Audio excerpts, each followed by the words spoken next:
Halfley says, what about fuel treatments? I use Seafoam and a Mercury 225 two-stroke, 2002, no issues so far. I use non-ethanol gas. I mean, fuel treatments, yes. It's even more on four-strokes. So, like, if you've got a four-stroke, it's a lot more pertinent to use a fuel treatment like ring-free, quick clean, just something that's going to burn carbon, because that's the big issue with the four strokes is you got a carbon issue. So that is generally what I would look at, as long as you're using something. But even on top of that, you can get away with missing fuel treatments. Using the non-ethanol gas is probably a bigger one for me, because if you use ethanol gas, you need to burn all that immediately. The fuel treatments, yeah, Seafoam, the Startron, the ring-free, the quick clean, like all that stuff is good, mainly to stabilize the fuel, but also non-ethanol is pretty stable as is. Like, I've seen people use non-ethanol fuel, let it sit for 2-3 years, take it out, and just go run the boat, no issues. So it's actually way more stable than ethanol. You can't let ethanol sit like that. But the main thing with the treatment is the carbon. It's to clean the fuel injectors, clean the cylinders, clean the rings, clean the valves, and just all that stuff. Your intake, that is mainly the big thing with the fuel treatment, in my opinion. All right, Seaski 13 says, millennials, I'm 28. Says, can't afford to buy boats and everything that comes along with it. It's even harder to justify spending boatloads of cash if you live in an area with a short season, northern East Coast, etc. That being said, I just bought my first boat over the spring, finally got some skin in the game. Can I afford it? And that's still up for debate. I mean, I think you can. I think the whole discussion and kind of what we're talking about for the most part with a couple of these comments today is that you get in. You don't have to get on the water and be like $150,000 boat. Like, you don't need a $250,000 Mastercraft to enjoy being on the water. You can buy a 20, 25-year-old Bayliner and be putting around in the lake. It isn't anything about the look of the boat or any of the other stuff. Like, if it's got some faded hull, so what? As long as the engine's good and the electronics and stuff work, and you've got decent cushions to like sit on, like, and you're not sitting on, milk crates, I think you could easily get on the water for a lot cheaper up there with shorter seasons than, spending a boatload of cash on stuff like all the other stuff. I think that people have just gotten the idea that reliability is new. New doesn't mean reliable. New just means new and nice. I mean, like that's it. Like, there's still tons of older stuff that is reliable. It's just what you're saying is it's a perception thing, in my opinion. To the millennials and all the younger people, it's a perception thing of needing something brand new for it to be reliable. Maybe it's a skill set. Maybe it is an idea of the skill set. Whereas, when you grow up and you have to fix everything in order to have anything, then you kind of get the mentality of, I can fix anything with time and money. And you can do anything that you want to do. You just have to kind of fix it up and maintain the stuff. So maybe there's a mentality or a mindset where people just don't have the confidence in, I can take this thing apart. I can figure out how to fix it. I can put it back together. Maybe might be a part of it. And maybe that's why people lean to buying new or lightly used within, 5-year-old, 10-year-old thing. That means that they don't have to mess with anything. That could very well be kind of an issue with newer people getting into boating or younger people and not having the confidence of older people that have built homes their whole life or worked on their car and their driveway dealing with the points and condensers and all the other stuff. Like, maybe that could be a discussion to be had. I'm sure the comments would be a good place to talk about that kind of stuff, because I know a lot of you that are older that have all the experience and all the confidence to basically work on anything. Stars Over Jersey says the job advice is great advice, but it is a 10 to 15-year-old advice. Different generation, economy, and trends. I didn't have to break the bank, but I had to put in a lot of hours to restore my 1989 Mako 210 last year. That is a very good statement. I'm probably also somebody that falls in this category as well. Like jobs and advice, like totally true. Like I was just saying about the mindset and younger people and not having the same experience or the confidence of like being able to work on stuff. 10 to 15 years ago, the way I got jobs was because confidence and persistence. Like somebody didn't want to give me a job, like I just kept showing up until I got the job. So it was kind of like, it is a different generation. It's a different economy. There are different trends. There are different opportunities than there was back then. I mean, you know, the opportunities for people today are just astronomically different than they are, you know, back in the day. Like back in the day, you know, everything was either one, informational, or two, service-based, like straight up industrial service-based work. Now, I mean, people these days, you know, they open a drop shipping store and make $100,000 a month. It's like, you know, it's crazy, the skill sets. And then people that are in AI, people that are in Bitcoin, like there are totally so many different opportunities and the way people look at things that, yeah, it's different advice. Back in the day, yeah, you would want to get with a company and do like your own thing. But now it's kind of like you should really invest in yourself and your experience and your know-how in order to do what you want to do. Like getting with a company and working with that company for 20, 30 years. Yeah, I think it is different generation, different economy, it's a different time than it is today. And the corporate ladder to most people is just not, I mean, I don't do it. So, you know, there is that. I don't know if I got anything else on that comment. I think, yeah, you don't have to break the bank, but you do put a lot of man hours into restoring the boats. Mountaineer Mine says kids are getting into boating, just not with full-size boats. Move your attention from full-size boats and over to the kayak John boat category. Okay, yeah, this one for sure. It's something that I'm not really into, but I know is a massive category. I know I've got a lot of friends that actually started in with the kayak fishing and the John boat, the micro skiffs, the John boat category, the jet skis. People are outfitting jet skis to go fishing. Like it really is, the kayak John boat category really has grown astronomically. There's a lot of YouTubers too. They're like, their whole channel is specifically on kayak fishing. And I know, I mean, my buddy, that's how he got into it. He was kayak fishing and then got into a 17-foot boat. So it's kind of like, you know, they got into it and kind of worked their gear on the kayak doing rivers and stuff like that before they get into from a kayak to a John boat to a flats boat. Like, yeah, 100%. That is something that I probably should spend a little bit more time. I was just never into the kayak fishing stuff, but it's a big genre or class of boating that I guess kids are getting into. It's interesting how things change so quickly from generation to generation. Med 101 says many hobbies are dying, the rise of social media and virtual realities. Yeah, I mean, I think the hobbies just change.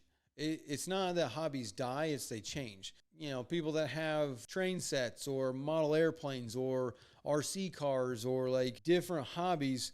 I think boating as a hobby in general, like look at golf and stuff like that, like hunting, fishing, diving, golf, softball, like side-by-sides, four-wheelers, ATVs, dirt bikes. Like, I don't know if the hobbies are dying. It's just they have different groups and they're warping. Like, you know, the fishing going from like being able to get into a boat for real cheap and go fishing. Now people are doing the kayak fishing.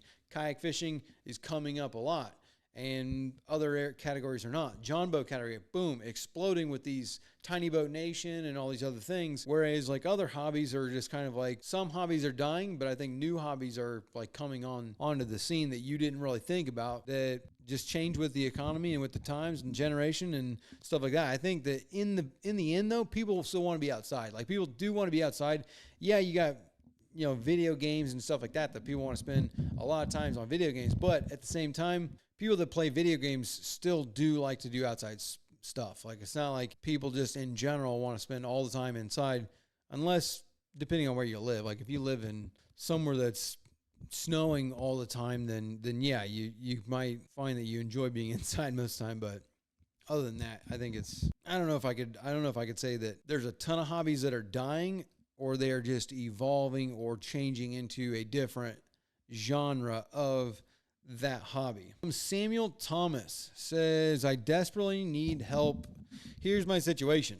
I have a Merc 90 2005 four-stroke. I got it and it ran well, but after 10 minutes of running, there was a puff of smoke that came from the electrical area, not the exhaust. Now it blows the 30 amp fuse whenever a battery is connected. It doesn't even take the key to turn it for it to blow. Hey, you just gotta, this is a visual look into the problem type of situation. Like your engine just caught on fire, something gave out. Now, usually a puff of smoke, something like that, you're talking about probably a relay or something like that. Your relay, hopefully it wasn't the computer, but most likely it could even be something as simple as your trim relay, something that is connected directly to the battery, which would be trim relays, main power relays, stuff like that.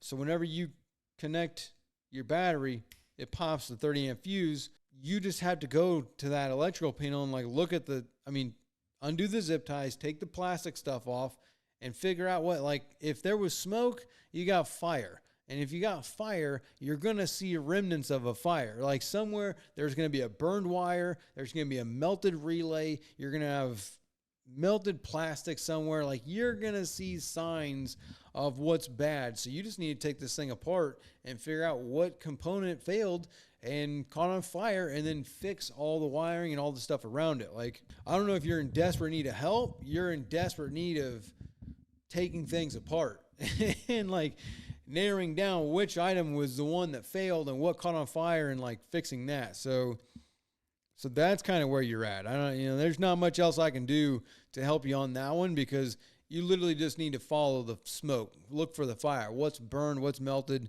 and then you got to, fix each item one at a time. All right. Mike Elks says twin F-150s, 2004 model, 987 hours. What do you think? For this, I think it's a math game. So I'm going to do 987 hours divided by 2004, which means 2025. We're talking 21 years or 20 years.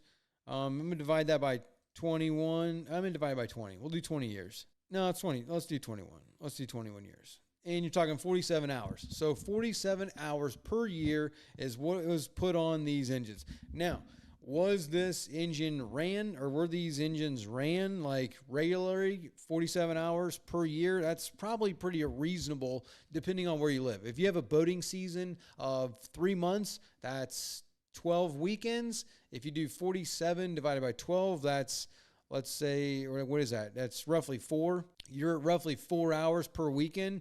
If you go out on the lake and you put over to a fishing spot, you put out the trolling motor, you fish a bank or whatever, or you run over to this spot, run over to that spot, and then turn your engine off, float, drift, fish. Like, I would say that's probably pretty reasonable. Like maybe it's every other weekend, you're spending 8 hours in one day. Like 50 hours, if you live in one of these places where you're only fishing on a 5-mile lake, like, I would say that's pretty reasonable. Now, is that used every year, or is that 987 hours got put on there from 2004 until 2007, and now the engines have been sitting since 2007? Like, two different situations. Depending on the situation would depend on what I think if they're good engines or not. If they were used annually in that location, in that situation, all day, good engines. 2004 F-150s, I'd take them all day. If they were used hard, put away, and have been sitting for 15 years, that's a different conversation. They're going to be less desirable to me, but an F-150, Yamaha F-150 is a stupid, reliable, desirable engine, regardless of the condition, unless it's blown up or like just completely clapped out. Two situations that you don't want to mess with that engine. Mako Man says, why don't Yamaha gauges show numerical pressures? If I add a water pressure sensor, do I get the number or dummy bars? This is one of the biggest things that I don't like about Yamaha, is that they do not. They put little arrows with little bars, and it's like, you got 3 bars. What does 3 bars mean? What is the temperature of 3 bars? 3 bars doesn't tell me anything. Like, why can't you just put a number on here? Like, I'm looking at the oil pressure. What is my oil pressure? 2 bars. Well, what is 2 bars? Is 2 bars 50 psi? Is it 40 psi? Is it 70 psi? Like, what's 2 bars? Like, I do not understand this. One gripe that I have with Yamaha, why can't you put numerical values on this stuff? If you add the water pressure sensor, you're going to get the bars. You're going to get the little bars and the arrow, and like, it's, yeah, that's what you're going to get. I don't know why they do it. That's one of my biggest complaints about Yamaha gauges, stuff like that, is like, I don't know. I mean, to me, it's like, why can't it be a number? Something with value. What's the temperature of my engine? 137 degrees. That is valuable. What's the oil pressure? 67 psi. That is valuable. What is my block water pressure? You have 4 psi of water pressure. That is valuable information. The bars, to me, is, you know, I guess the line of thinking is, if it ain't broke, don't fix it, or if it's wrong, it'll tell you. I'm more of an information kind of guy. I'd rather have the information but yeah, I don't know why they do that. Jevin Rude Dude says, I have an Evinrude Ficht with a bad oil injection system, and I was wondering if I could put carburetors on it and convert it to run 50-to-1 premix. I talked about that to an Evinrude tech, and they said yes, it is possible, but every time I check online, it says I can't. What is your opinion? So, like I said earlier, my opinion is that I can fix anything with time and money. You can build, have anything you want with time and money. And there's a few issues with this. Do I think you can take carburetors, put it on an Evinrude Ficht, and make it run? Yes. Probably, with time and money. Do you really want to do that and spend that time? That I don't know, because there's a lot of things that you need to be thinking about here. One, an Evinrude Ficht is a direct injection. You're talking about taking your injectors off, or you're talking about plugging them off so that way you're not losing any compression out of your cylinder or having any issues there. So you're plugging that. But the real issue is your intake. You've got to somehow figure out how to get the fuel and air to be sent in there. I mean, you're basically going you're basically going to be sending your fuel and air in through where the injectors were. So there's that kind of like mechanical aspect that needs to be figured out. And then how to mount your carburetors to get them to go. Then you're throttling. How are you going to throttle this thing? That's kind of going to need to be fabricated. And then the bigger problem, you could probably fabricate all the fuel system and get carburetors to inject. But I don't know. They're mechanically, maybe you can get all that to do.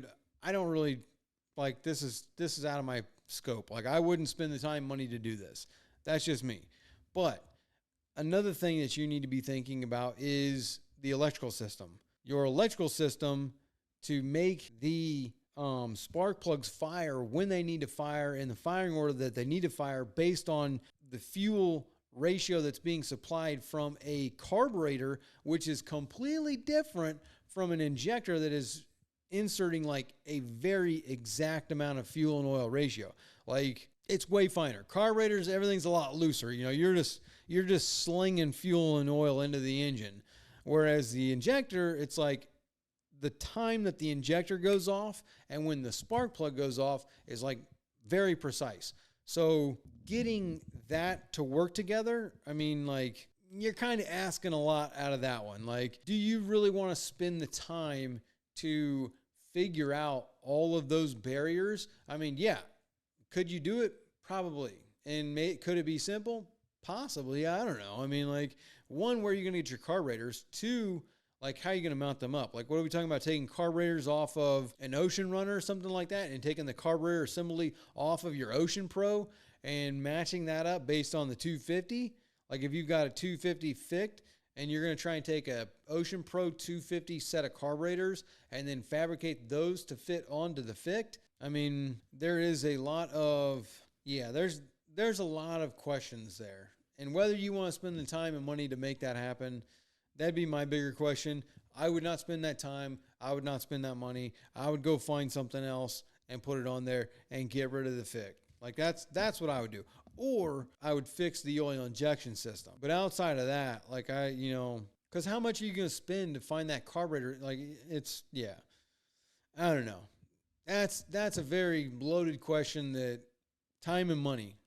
It's your time, it's your money. I wouldn't do it. GSX 600 Racer says, I wish hydrofoils made a comeback. I remember watching videos from the 60s where the government had experimental hydrofoil boats and ships, which were so cool to watch. Electric boats will take a while to catch on at some point, but I think it will be a toy for the rich. Yeah, electric boats are they're going to definitely find their own, they're very limited use. They're very limited use. Are they cool? Yes. Are they, have their own problems? Yes. But are they economical and reasonable in a certain situation for certain people?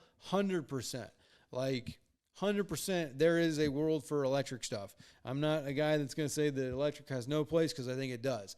I think there are certain lakes, there are certain types of boats, there are certain power systems that it makes a lot of sense to do it. Now, the hydrofoils, though, they're not really, it's a very specific, look at the America's Cup.